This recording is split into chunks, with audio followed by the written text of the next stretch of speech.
E aí, galera? Total play. Vamos corrigir questões de segurança Sebrasp, hein? Questões de segurança Sebrasp. Acerca do sistema Windows de edição de texto e segurança, julgue. Considere que em certa organização tenha ocorrido um ataque que criptografou, tornou inacessível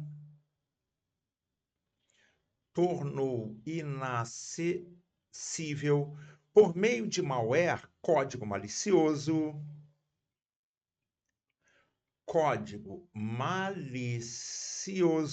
os arquivos dos usuários gravados no servidor de arquivos, instalado na rede local da organização. Legal. Considere ainda que após o ataque tenham sido enviadas informações aos gestores da organização a fim de forçá-los a pagar um resgate em criptomoedas, né? Bitcoin, como exemplo, né? Para reaver o acesso aos arquivos. Nesse caso, a organização foi vítima de um ransomware, tipo de ataque cujo impacto pode ser reduzido por meio da implementação prévia de backups, que vai conter cópia dos arquivos antes deles terem sido criptografados. Gabarito certo, tá? A respeito de conceitos, quando a opção de backup do Windows estão ativas, os arquivos e as pastas de computador são armazenadas por padrão no OneDrive?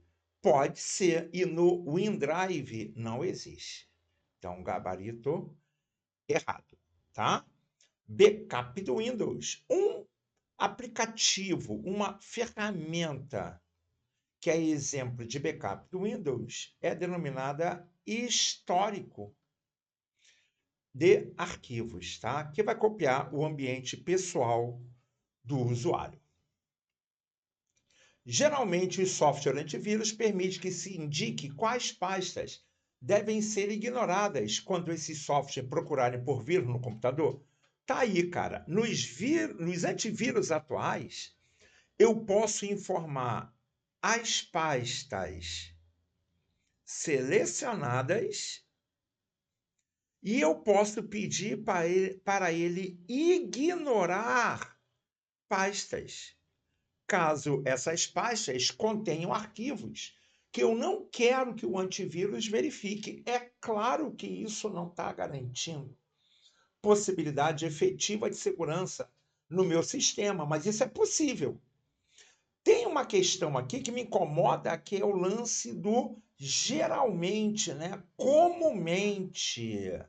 Então, eu vou colocar o gabarito como certo, porque isso é possível, e no futuro a gente debate se isso é comum ou não. Então, sim, é possível selecionar pastas para ignorar, tá, a varredura do antivírus. O comum é que eu selecione as pastas que eu quero que o antivírus verifique. Então, o gabarito pode ser certo ou errado. E aí a gente entra com recurso caso haja necessidade. Algumas falhas no armazenamento de dados na área de informática são classificadas como catastróficas, podendo ser recuperadas pelo firewall? Não, né?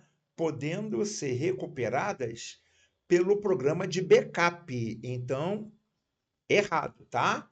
Quem restaura é o programa de backup que contém cópias dos arquivos que foram, né, mantidos em um local externo, periodicamente pelo gestor de TI lá da empresa.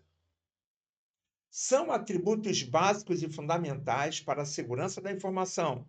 Confidencialidade, que vai estar garantindo sigilo, integridade, que vai estar dando controle nas alterações, e disponibilidade, que vai estar deixando sempre disponível para os autorizados, né?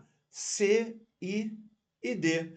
Confidencialidade, integridade e disponibilidade. Gabarito certo. Spyware é um golpe em que criminosos se passam por organizações confiáveis para obter informações sensíveis, como senha e dados bancários, por meio de e-mail ou sites falsos? Não, né? Nesse caso, vai ser o phishing. Phishing, que vai ser um envio de um e-mail que parece legítimo, contendo um link que, ao ser clicado pelo usuário, ele vai fornecer dados que serão coletados, né? Então, o gabarito está errado, não é o spyware, que é um programa espião, beleza? Coleta as informações do computador. Spyware coleta as informações do computador. Ok? Ok. Total, total. Um outro detalhe: spyware não é um golpe. Spyware é um código malicioso, tá? Spyware é um código malicioso. Um dos objetivos da segurança da informação é manter a integridade dos dados, evitando que eles sejam apagados ou alterados sem autorização de seu proprietário. Isso nada mais é do que a garantia da integridade, completude, exatidão dos dados. Gabarito certo. A política da mesa limpa é uma política de segurança física em que eu vou deixar a mesa sem informações confidenciais que poderão ser vistas em quem se aproxima dessa mesa, né? E da tela limpa, que é uma segurança lógica. Quando eu bloqueio a minha tela, quando eu me ausento, né, diante do computador, é medida essencial para a melhoria do controle de acesso lógico e físico em um ambiente corporativo. Uma política alternativa seria a instalação de um sistema de senha única, single sign-on. É uma senha única para tudão? Não, né, cara? Errado, né? Senha única, então o cara acessou o sistema, acessou os sites de banco, acessou a rede social. Errado, né? Errado. Inclusive, existe a questão da senha mestre. Anota, senha mestre. Senha mestre vai precisar ser inserida toda vez que eu tiver que acessar um ambiente que exige a senha individual. Então, eu posso ter a senha do Instagram. Se eu não tiver a senha mestre, eu não acesso o ambiente do Instagram. Eu posso ter a senha do Gmail. Se eu não tiver a senha mestre, eu não consigo acessar o ambiente do Gmail. Se eu só tiver a senha mestre, eu consigo acessar o ambiente do Gmail, mas eu não consigo acessar o Gmail. Com a senha mestre, eu consigo acessar o ambiente do Instagram, mas eu não consigo acessar o Instagram se eu não souber a senha do Instagram. Então, senha mestre vai ser para acessar o ambiente de senhas. Lembrando que as senhas também poderão sofrer um check-up para fazer a verificação. Quem faz isso é o Google Chrome, tem um check-up, né, de senhas para verificar se as senhas estão sendo reutilizadas com muita frequência, se a senha está muito fácil, se a senha está sendo acessada por outro dispositivo. Check-up password. Beleza? Beleza, total, total. Uma boa prática para a salvaguarda de informações organizacionais é a categorização das informações. Sim, né? Como, por exemplo, registro contábil, registro de banco de dados, procedimentos operacionais, detalhando os períodos de retenção, sim, e o tipo de mídia, né? E o tipo de mídia, se a mídia está na nuvem, né? Se a mídia é uma fita, se a mídia é um disco externo, e mantendo as chaves criptográficas para o acesso a essas mídias associadas a esta informação em segurança, disponibilizando-as somente para as pessoas autorizadas. Tá lindão, né? Tá tudo muito lindo, muito maravilhoso. Lembrando que é importante saber o tempo de retenção que um sistema pode permanecer, né? Melhor, um tempo, né,